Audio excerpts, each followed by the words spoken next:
সাদ গোত্র থেকে এসেছো? জি, আমি সাদ গোত্রের থুয়াইবের কন্যা, যে সাদ গোত্রের বকরের পুত্র। আমার নাম হালিমা, উনি আমার স্বামী হারিস, কোলে আমার ছোট পুত্র। আমার নাতি মুহাম্মদ এতিম, যে মায়ের পেটে থাকতেই বাবাকে হারিয়েছে।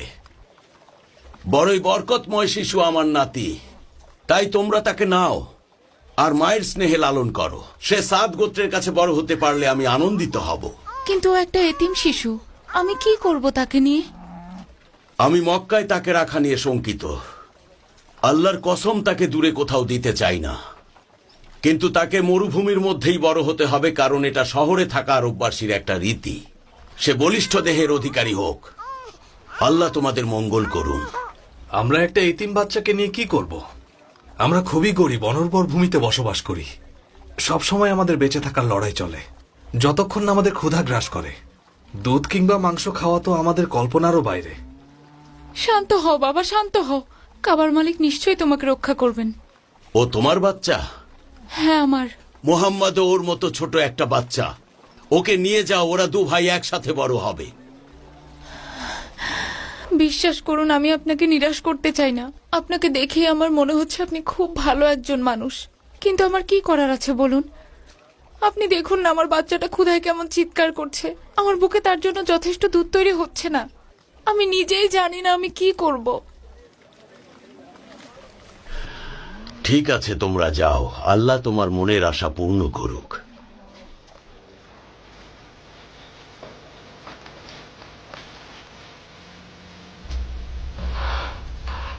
আমার বাচ্চাটা।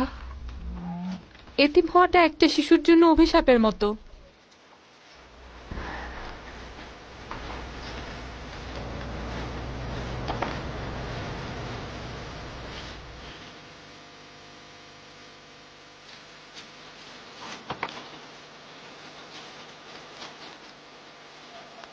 তুমি কোথায় যাচ্ছ হালিমা?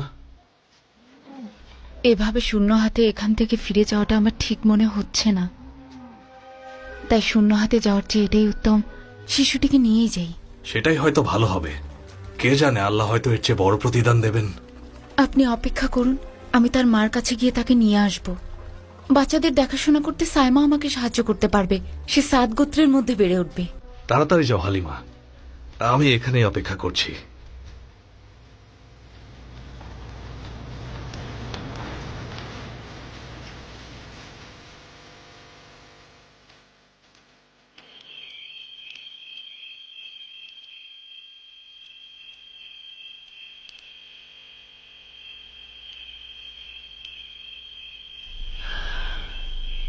এদিকে এসো বারাকা,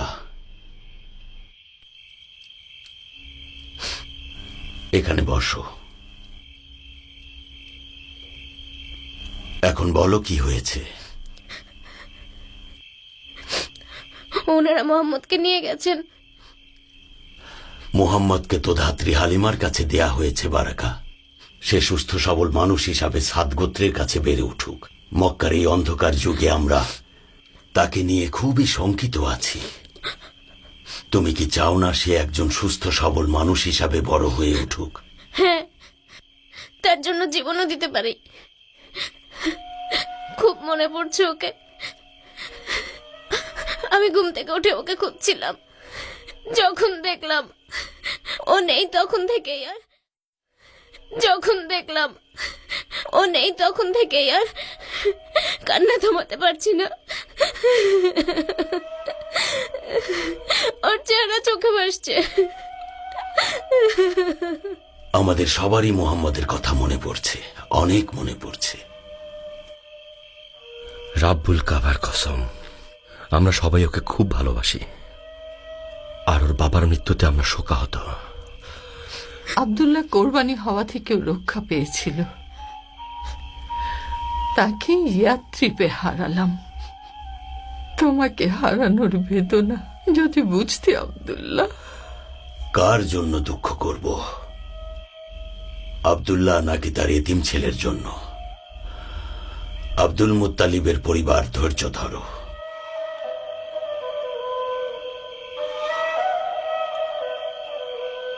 বিশ্বাস করো উম্মে ইকরাম, আমি একটা কারণেই শিশুটাকে নিয়ে এসেছি। সে এতিম, তাকে কেউ নিচ্ছিল না। আমি তাকে নিয়ে ফেরার উদ্দেশ্যে রওনা হলাম। তাকে আমার বুকে ধরে রেখেছিলাম। হঠাৎ দেখি সে আমার দুধ পান করছে, তার পূর্ণ পরিতৃপ্তি নিয়ে। তারপর আমার বাচ্চা পান করলো, যতক্ষণ না সে পরিতৃপ্ত হলো। এরপর আমার স্বামী আমাদের উটের কাছে গেল, দেখলো উটের বাট দুধে পরিপূর্ণ।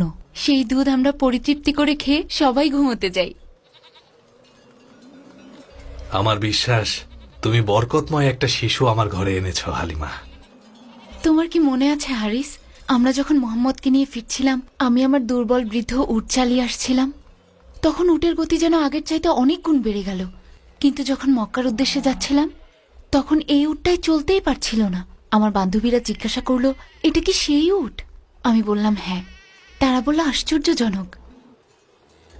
দুধটুকু খেয়ে নাও হালিমা, আপনিও নিন উম্মে ইকরাম। তারপর শুনুন, আমরা আমাদের সাত ভূমিতে আমাদের বাড়িতে আসলাম। এই ভূমিটা তো কিছুদিন আগেও আমার দেখা সবচাইতে অনুর্বর ভূমি ছিল উম্মে ইকরাম। আমি কি মিথ্যা বলছি?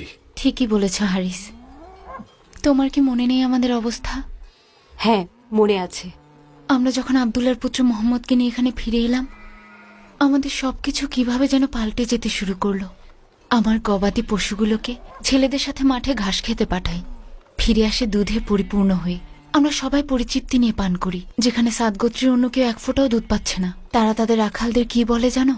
তোমরা যাও, অনুসরণ করে দেখো হালিমার পুত্ররা কোথায় পশু চড়ায়।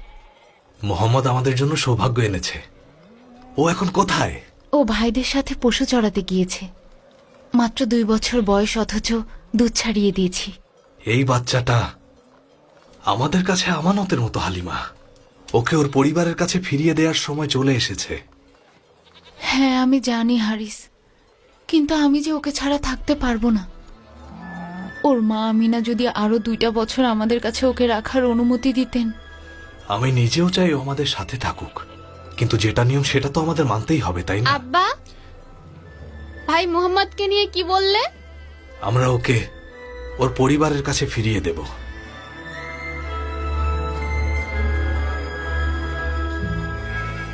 আমি জানি ও চলে গেলে ওর ভাই বোনেরা কত কষ্ট পাবে, বিশেষ করে ওর বোন সাইমা। সাইমা মোহাম্মদকে অনেক বেশি ভালোবাসে। بدت مخايل فضلي نعم اليتيم